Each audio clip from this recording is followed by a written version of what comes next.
one.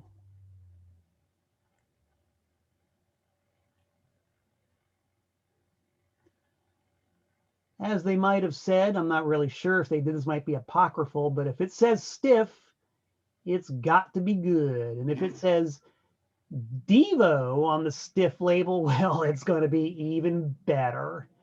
And I know, that's a bold assertion. That's definitely a sort of forward kind of statement.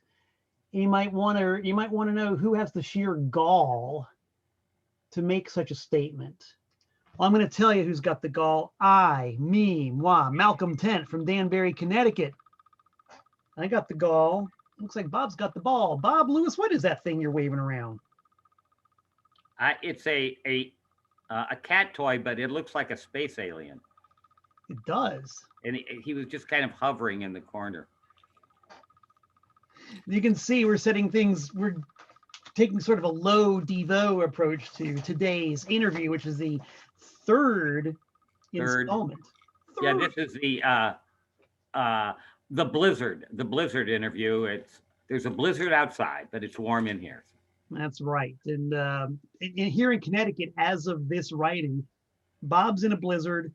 Texas is snowed under, and in Connecticut it was 47 degrees and sunny. Sweet. How low can you go? Well, we're going to quit all the fall de roll. We're going to get right down to it, man. We've had Bob Lewis, founding member and philosophical light of Devo, in the hot seat, and now we've got him again. So I'm going to jump right in with the questions. What do you think about that, Bob Lewis? Sounds good. All right. Well, I hope this question sounds good. So, how did you, Bob Lewis, or I should say, by what machinations did you end up making the transition from performance to management with Devo? Well, there was after the second Creative Arts Festival, there was kind of a slack period where there wasn't much going on, and that's when Jim Mothersbaugh was kind of working on his electronic drums, but that never really came together. You know, it would be later when he hooked up with Roland that really started getting rolling. And you know, I was doing other stuff, and then we thought maybe the four-piece with Jerry, Mark, Bob Mothersbaugh, and Alan might be easier than trying to do five people. And there was plenty to be done. So, you know, at that point, and then later on, it became more of I think Bob Casale really got added to be a counterbalance to the Mothersbaugh block vote. Then there had to be a Casale block vote. And I'd often wondered about that because there are plenty of photos, and to my ear, plenty of recordings where there's no Bob Casale presence. Right. And then actually a couple times, and I think it was when he still had the day job as a radiation technician, medical, and he had to go to convention or something like that. So I actually played a couple gigs at the Pirates Cove where he couldn't be there. That was after he'd been kind of reincorporated. Oh, so this could have been as late as 1977, maybe? That's what I'm thinking. Yeah, because it seems to me we started playing the Pirates Cove in 76 and 77. Right. That makes sense. That's interesting. For those couple of gigs, then you theoretically had two, I guess you could say, lead guitarists on one stage. No, I was happy to play rhythm and let Bob do lead. He was always a far better lead player than I was. You know, probably the best lead stuff that I did was when I was playing slide. Oh, okay. So what? Like at the Creative Arts Festival on All of Us and a couple other songs, I was playing slide. So that would be the debut performance from 1972. No, the next one. Ah, okay. The second one. Got it. Somebody, in fact, somebody sent me I had never heard a recording of that second show, and somebody's got a recording. They sent it to me. Really? Yeah. Ooh, you're setting the woods on fire now, Bob. Now, if I can find that, I will forward it to you. I've got it someplace. It's not the full thing, but it was pretty interesting because that performance was really weird because we got loaded in late and there were problems with electricity. That was in the governance chambers where we filmed the movie. The first one was in the recital hall at the Performing Arts Center, and that was a great place to play because it had great acoustics.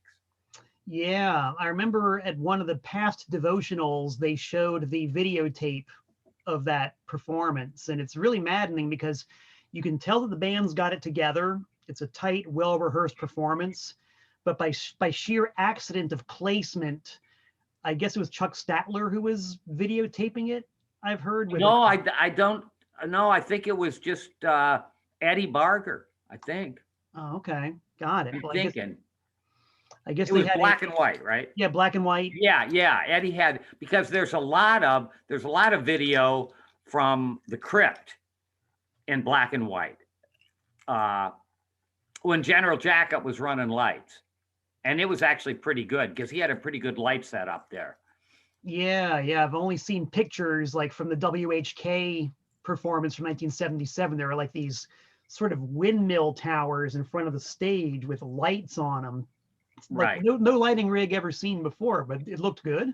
Yeah. And Max's was nice because they had a follow spot. Right. And so if you knew the set, you could have the spot on the person who should be in the spotlight. Which is just one of those very small but very crucial points, Yeah. when you're trying to put on a show, and especially with Devo, when it's about the show. I mean, those shows at Max's went really, really well. Yeah. We would start them by show the film and then go into the actual live performance. Same thing with the first gigs on the West Coast. Now, were you there for the debut performances of Devo on the West Coast? No. And I don't know if this is a prickly question or a thorny issue, but why is that?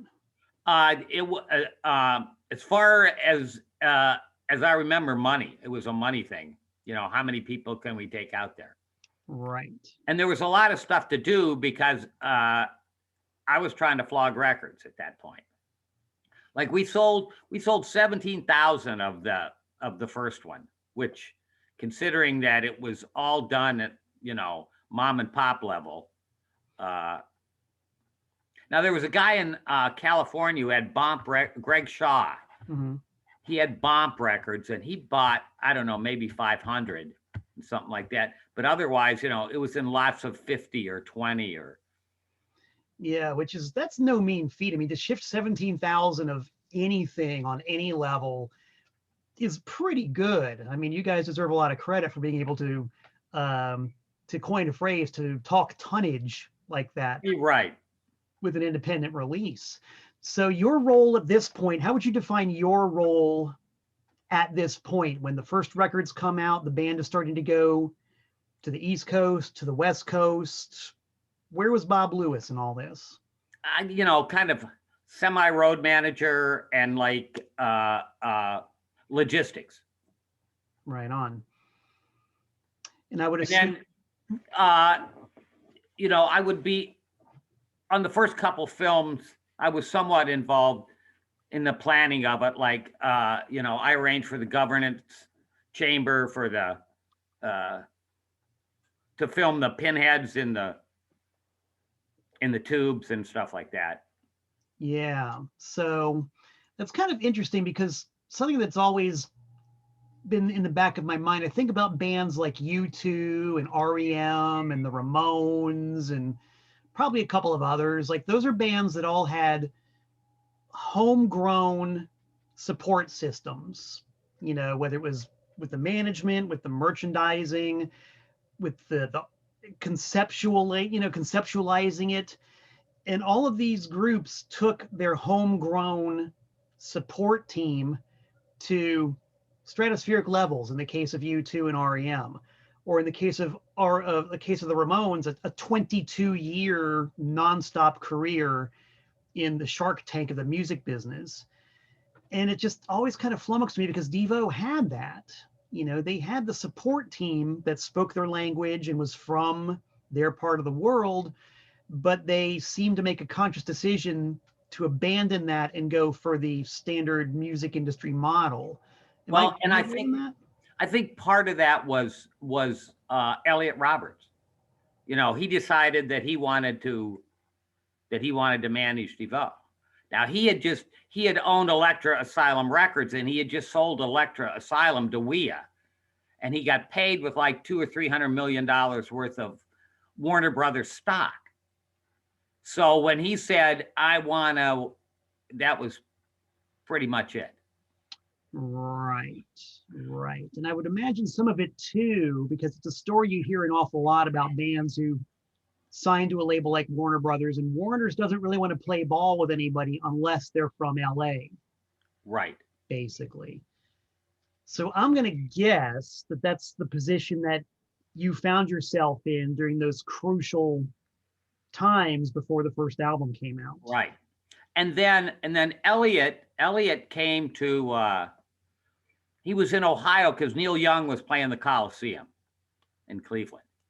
And so when he's in town, he got a hold of me, and so we had this meeting at the it's a Holiday Inn by the Cleveland Airport. So we're in this meeting, and he's talking about about what my role is going to be, and then it winds up with him saying, "You'll never work in this town again. If you fuck with me, you'll never work in this town again." And I said, "Man, we're in Lakewood, Ohio. I don't want to work in Lakewood." So and things went south from there. Let's put it that way.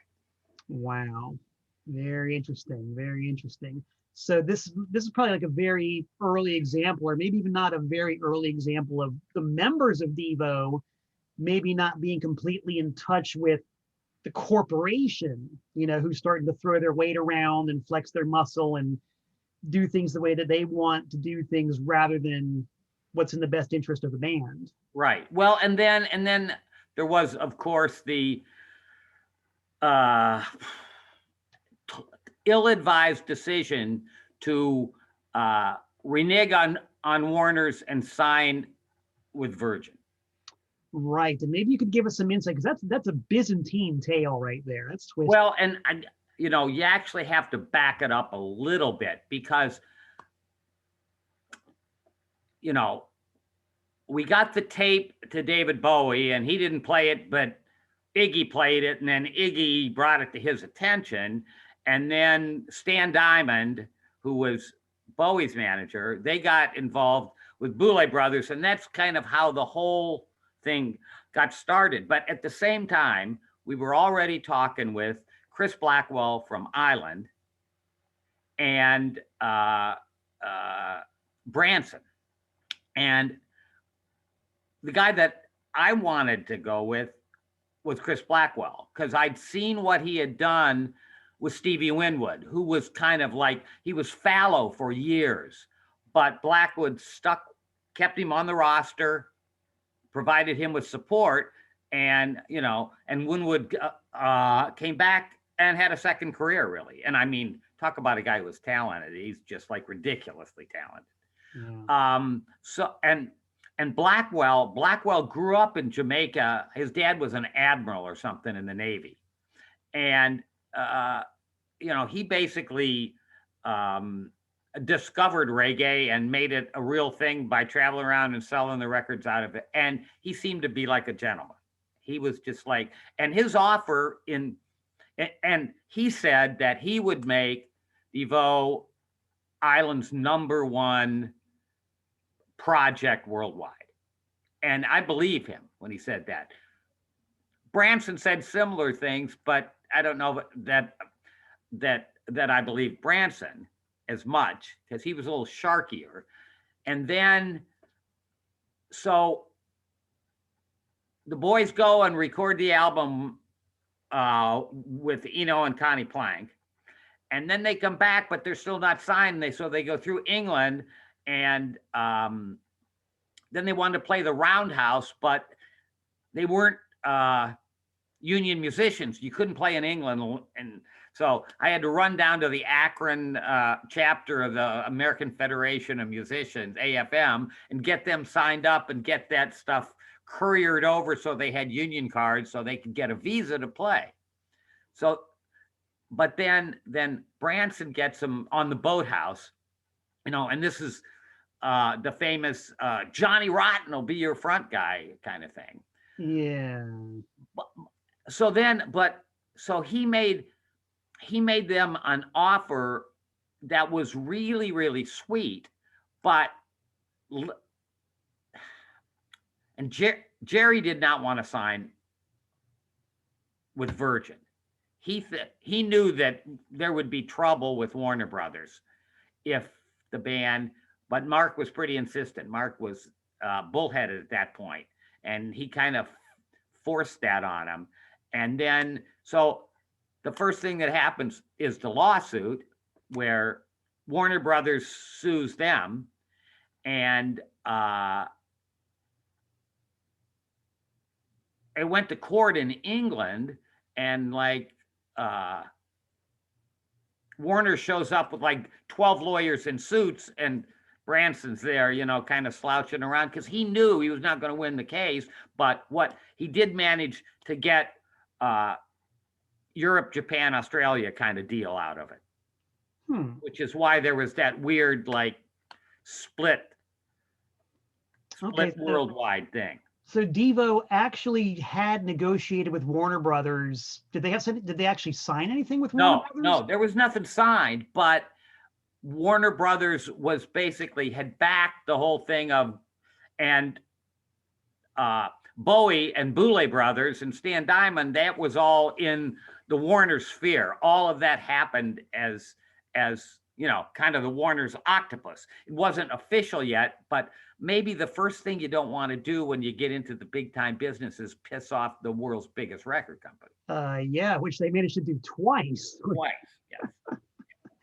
That's interesting because I was recently going through the print archive, the Devo print archive, and there are all these articles from the British press, the Inkies, like New Musical Express, Melody Maker, Sounds, and a few of them, and this is before Devo played their first concert in England that you were just talking about after they were done recording the album in Germany, they specifically say that the new album's going to come out on Warner Brothers Records.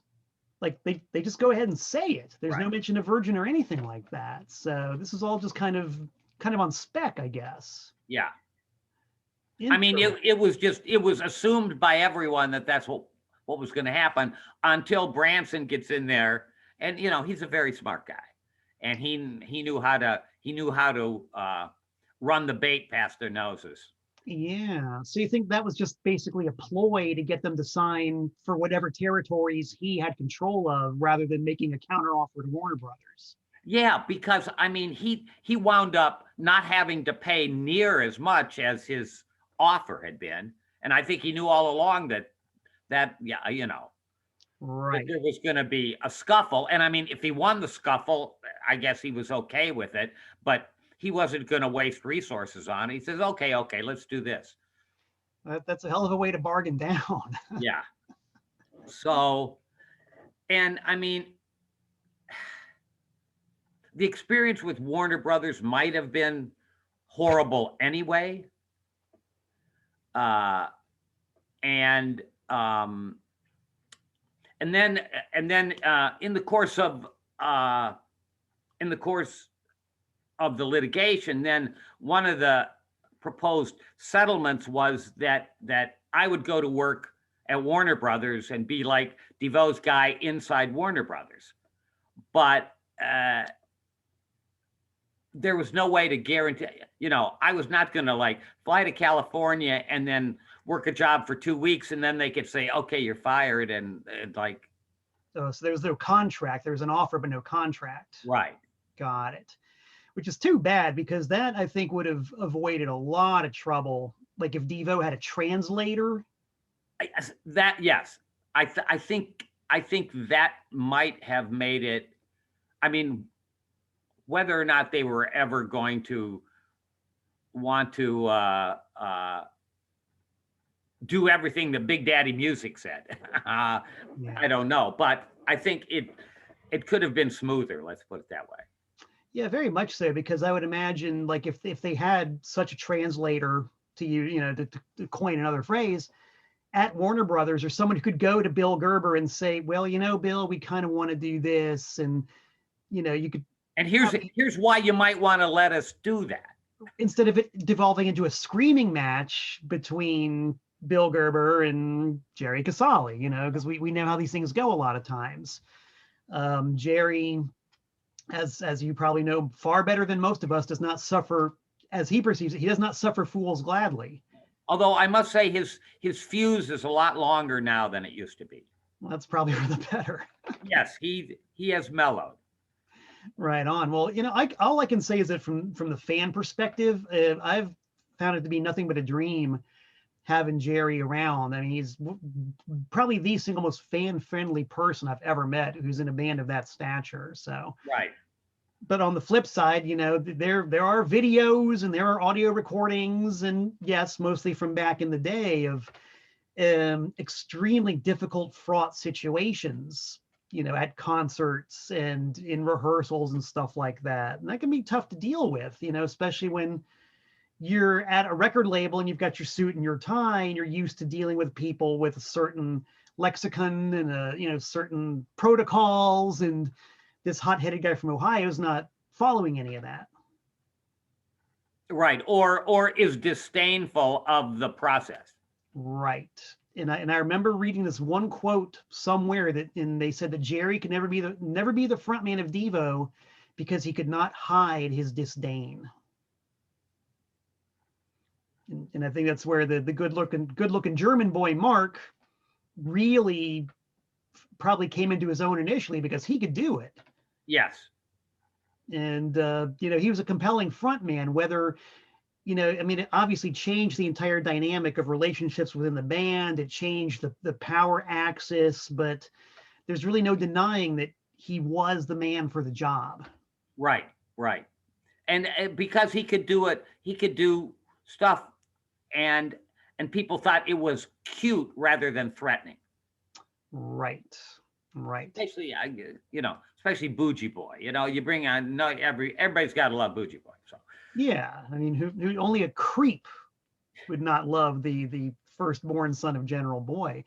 Now, here's a somewhat arcane question. I've seen old photos of you from the Ohio days where you're wearing the General's uniform. Were you ever considered for the role of the General? No. We always knew it had to be somebody with gravitas. Right on. So maybe we're in this kind of murky area right now where the scene of the action is moving from Ohio to the West Coast, and things are happening. And from everything you're saying so far and what has sort of been documented, there really was no grand plan. A lot of this stuff was just kind of like Devo trying to surf the crest of a wave. Right. And so Bob Lewis has just been told by Elliot Roberts that he'll never work in Lakewood, Ohio again. But meanwhile, Bob Lewis has a very real stake in Devo. So tell us what happens next. Well, so when it became plain that they were being non-responsive to my inquiries about what's going on, then I went to talk to my old SDS pal, Bill Whitaker, who was now a trial lawyer in Akron. And so we sent a demand to them, and then without responding to me and having any discussion, they sued me. They went to state court in California and sought a declaratory judgment that I had no interest in the ongoing entity. And then they were coming to Ohio to play in Akron, And so before the performance, then we filed in federal court in Ohio and had the U.S. Marshals serve them as they went on stage. And then we had to go to California and move it from state court to federal court in California. And then we had to get the case transferred from the California federal court to the Ohio federal court, because that's where most of the witnesses were. And after we succeeded with that, then we started doing depositions. So I don't mean to cut you off, but just to give the people a little bit of background, what was the foundation of your claim against Devo? Well, that I had an intellectual property stake in it, having, if not entirely, at least 50% with Jerry, come up with the concept, the name, and all the various stuff that I had done for 7 years. Right. So Bill and I flew out to California, and I got to pose for 2.5 days. We went out to Century City, where the boys had this law firm, Manette, Phelps, Rothenberg, and Tunney. So Tunney, the fourth guy on the letterhead, he was the senior senator from California, John Tunney. And Charles Manette, who was the first name, he was the chairman of the Democratic Party.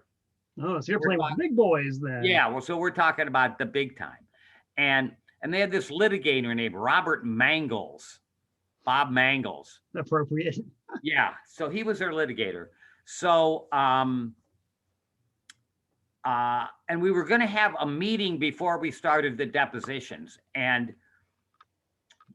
Bill and I are in the car and we're driving, and Bill says, I don't want to take a meeting in their offices. He says, I don't like the dynamic there. So he calls him up. So we knew a couple actors, and there was this little bar called the Rain Check on Hollywood. And it was, it was where all the out of work actors hung out in the daytime. Hence the name. So we called them and said, why don't you guys meet us at the Rain Check at like 12:30, and we'll talk before we do the deposition. So Bill and Guy get there a little early, and we go in this bar, and it's like super bright outside because of the California sun. You go in this bar and you can barely see anything. But in the back of the bar, they have like this seating area with like a sofa and some overstuffed chairs and a coffee table. We say, oh, this is where we'll have the meeting. And so they show up about 15 minutes later, and they walk in, and they're blinded because they can't see. So we said, back here, guys. And they're walking back, and all three of them bang their shins on the coffee table. It was like a Three Stooges. Bam, bam, ow, ow, ow. So you got them at a disadvantage right from the get-go. Psychological warfare. Yeah, so anyway, so we talked some, and then we started the depositions. They deposed me for 2.5 days, and then we did, I think Jerry was first, and then Mark. And so during it was during my deposition. Mangles asked me, why is it you think that you came up with Devo? And I said, well, it's on tape.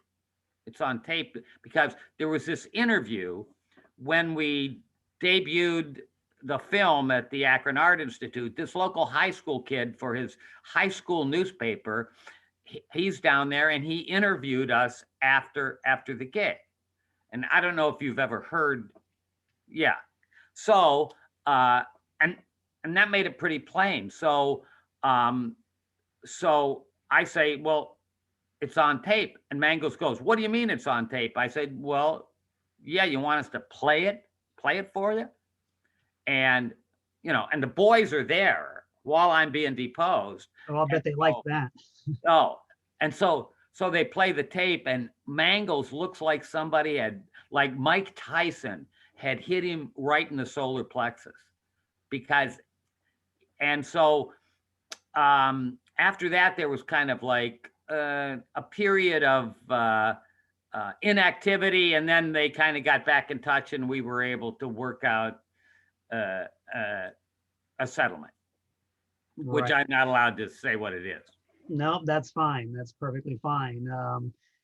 Whew, that's quite a way to end a lengthy friendship and collaborative partnership. It's kind of brutal.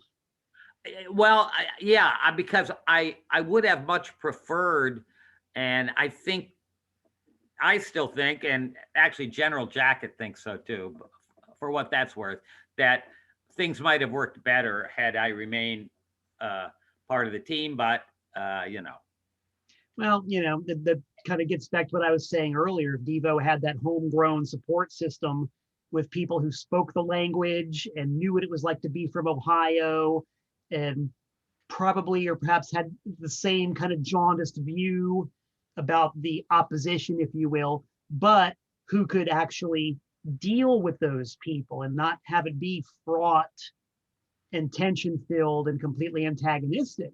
right, and had already been vetted in that they weren't gonna fuck you over. Right, right. And it could have continued that spirit of collaboration. And I mean, it's impossible to say, would Devo have been as big as U2 or REM, or kept at it for 22 years like the Ramones? But one would figure that, no, go ahead. No, they never would have been big like U2, because simply not that commercial. And I mean, part of that is, and this may be my bias, as I've said before, Mark's really facile and creative, but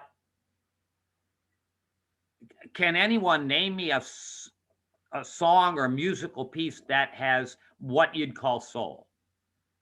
And it's just not there. Whereas U2, for all their kind of overblown Coliseum theatrics and stuff like that, there's there's a soul in there somewhere. Yeah. Well, that's actually an interesting point, because I can say, oh, teacher, I can name you one. I can name you one right now. And that's one of the most contentious releases in the entire Devo catalog, which is the Total Devo album, in which they pose the question, are we not men? And the answer is yes. And, there's love songs on there and hurt feelings songs on there, and, weeping and wailing. And it's probably, and I know there's going to be immediate viewer backlash from this, but probably the single most unpopular album in the entire Devo catalog. Right. Because, and I personally, I like the other answer better. There's plenty of people who can say, yes, I am a man. But when you've got this mysterious enigma, we are Devo, I find that to be a lot more interesting. But Joe and Josephine America don't necessarily want to get involved in deciphering these weird codes from the Midwest. They just kind of want it handed to them on a paper plate, and Devo was not going to do that. Right. I mean,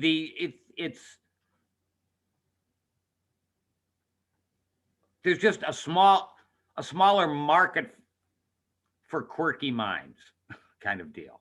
Oh, definitely. And even in like probably the high watermark of new wave, if you will, when Devo had a real chance at having a spot in the marketplace. 1981 is when you had the Plasmatics on TV every week, Public Image Limited on network, talk shows, and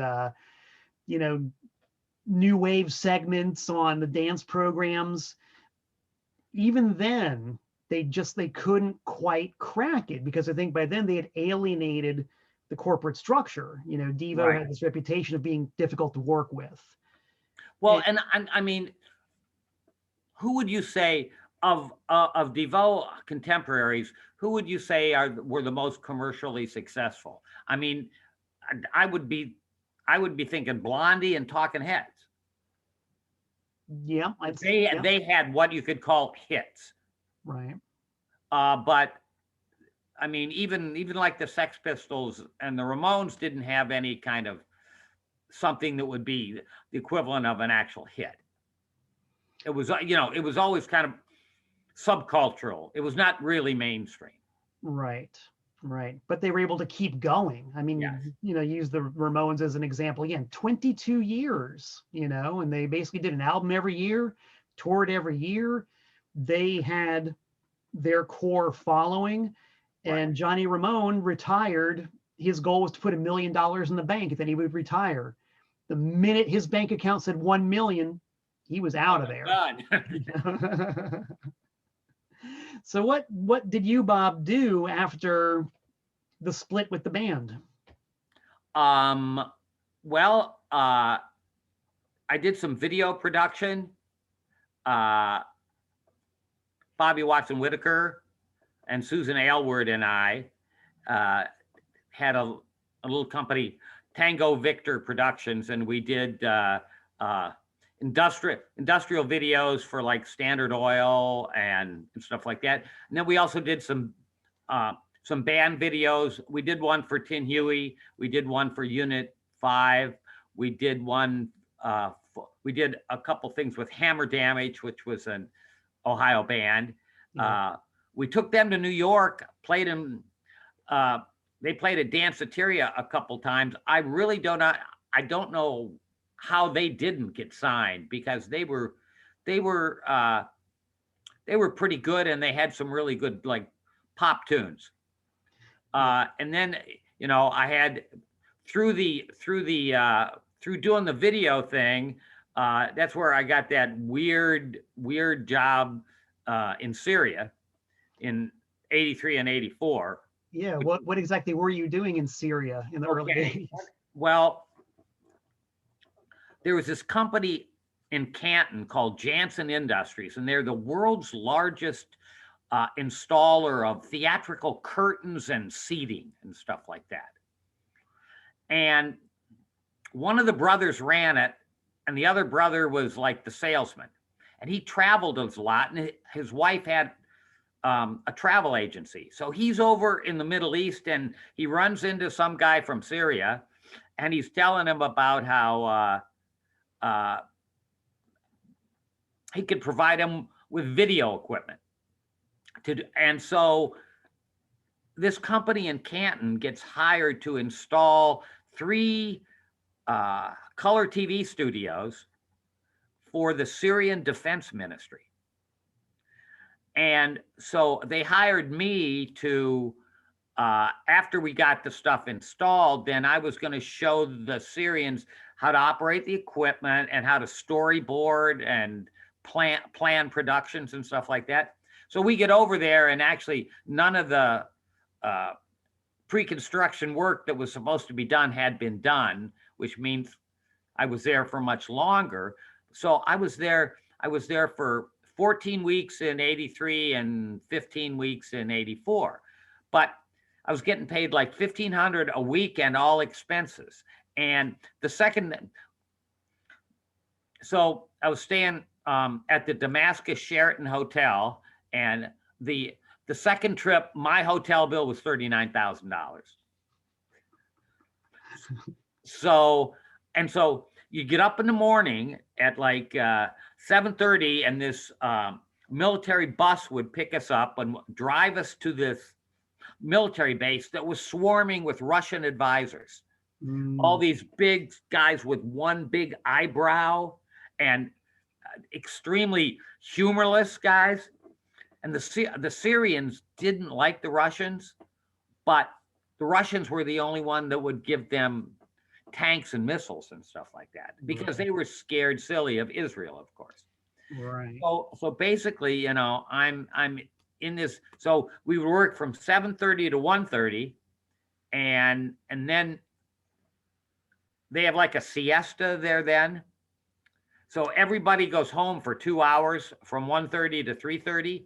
And then the guys that were in the army would do their day jobs from 4 o'clock to like 9 o'clock. So, I mean, they had They had a part-time military, essentially, is what I'm saying. Interesting. And it was probably the most fascinating experience in my life, because like there was one this one guy, Muhammad Omar, Muhammad, father of Omar, and he was a sergeant, but he would walk around, and like all of these like colonels and generals were always coming up to talk to him. And I'm thinking, what's going on? And so he explained to me. I asked him, and he explained, you couldn't import video recorders into Syria legally. So he had a cousin in Lebanon, in Beirut, who would buy VCRs. And then they had 6 donkeys, and they would put these like saddlebags over these donkeys. No shit. They'd put saddlebags over these donkeys. Each donkey would carry 4 VCRs. And then they would take him out to the Bekaa Valley, and they just hit him in the ass and let him go. And the donkeys would go through the valley, and he would pick them up on the other. So they would go through like the minefields and all the guards and shit. And then he would pick them up on the other side. And of course, his clientele the generals were coming. Hey, my kid really wants a VCR. Kid, can you do something for me? So this guy had all this incredible power. And this other time, they have this, I'm in this one like warehouse room with a couple Syrian guys, and there's this brand new Russian T-72 tank. And this was this fancy new model tank because it had a monocoque construction like a race car. And then they would hang the armor on it, which made it lighter. It was some kind of like new, like combination of metal and super plastic armor or something like that. And these Syrian guys would go on, get inside, take a look. It was just really, really weird. So anyway, and then while I was doing that, I'd also discovered that doing the whole legal thing, one of Whitaker's employees was this young lady. She was in the first co-ed class at Princeton, and she graduated summa cum laude from Princeton. And then she went to Akron U, and she was the Akron U Law School, and she was the only student in the history of Akron U to get nothing but A's. And she was working for Bill, and she kind of taught me how to do legal research and legal writing. And I found I really liked that. So basically, from 1980 till now, I've been kind of like practicing law without a license. And that's mostly what I've been, that's what I wound up doing. Right on. Yeah, I saw you had posted on the dreaded Facebook this really amazing anecdote about going to the Supreme Court and finding an open bathroom door. And... Oh, yeah. It was just, and I mean, the security, I fly into DC, I get off the plane. There was a downtown airport that's right by the Capitol buildings there. It's Reagan, I think, airport now. There's another one that's farther away, but that's the in-town one. So you fly in, and I went to the Supreme Court and filed, and I've got like 3.5 hours before I'm supposed to fly back to Ohio. So I just said, well, I'll just walk up to Congress. And I walk up, and you would just walk in. There's a side door open, propped open with an ashtray, one of those cylinder ashtrays with a weight in the bottom. And I just walk in this door, and I'm walking down the hall, and here's a restroom. I walk in to take a leak, and here's Tip O'Neill and Roger Mudd. I mean, there was no security anywhere in it. Man. It's a vanished age. And I have an airline story too for you kids, for you younger Devo fans, about what things used to be like. So let's go back to 1966. It's the summer of 1966. No, summer of 1967. And I've got a friend, Peggy, who lives in California. Or no, Chicago.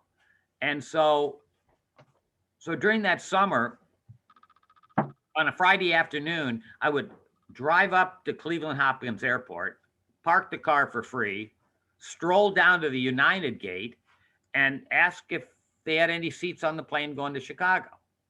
And if they did, and they always did, you would hand them your student ID card, and you got this 67% off the flight. So you would stroll down to the gate, see if there was a seat, and then for $10.55, I could fly to Chicago. And you'd get on the plane, and usually they'd put you in first class because there was always room in first class. So you'd go into first class, and a stewardess who would be fired when she was 28 because she was too old to be a stewardess after that, because those were the rules back then. They would come up and give you a free martini without asking for any ID. And then the plane would take off, and then you could light up a cigarette, sit there and sip a martini and smoke a cigarette. And this is with, by the way, no security whatsoever. No taking your shoes off, no taking your belt off, no matter, you know. So it was a different thing. The world has changed, and not for the better. Slightly, just ever so slightly. Yes. Oy vey. So that's pretty cool. That shows that there's not only life after Devo, but a lot of life after Devo. You've got some pretty cool stories there. You've been around. And, I have to tell you that the gig that Jerry and I played that you were at, and by the way, thank you for your kind assistance. It was really nice to get back in touch with him, and so you know, yeah, maybe I talk to him fairly regularly. That's cool. Just for those who don't know, this was back in 2017, if I recall correctly. Yes, that sounds right. At the Devotional, which is the annual Devo fan gathering, we had a most momentous occasion for all of us who are completely in touch with our inner devolved selves, when Bob came out to Cleveland, Ohio, to the Beachland Ballroom, and actually got on stage with Jerry and performed a couple of numbers. And not only that, but had a question and answer session with the two of them sitting side by side on the same stage. Pretty big deal, because there'd been some heavy duty estrangement prior to that. Yeah. So how'd you guys manage to patch it back up? You know, I don't really know. I don't really know. Just maybe we both mellowed and realized that part of the problem had always been a communication breakdown. Right. And that there may have been other people involved that the communication breakdown suited their purposes. Do tell, Professor. Because these things can't happen. Yeah. Well, there you go. And hopefully everybody survived the burn more or less. And I would guess everybody has Devo, however tenuously, is still Devo. And Bob Lewis is still Bob Lewis, and we're all very happy about that. Well, and you know, I see there's some gig in Vegas is supposed to happen in September. Yeah, I think that they just announced that today. Yeah, I just saw a brief thing about it, so that would be cool. My dog has come downstairs, so it is now time for me to go. Well, all right. And thanks again, Malcolm. We'll talk some more if you wish to.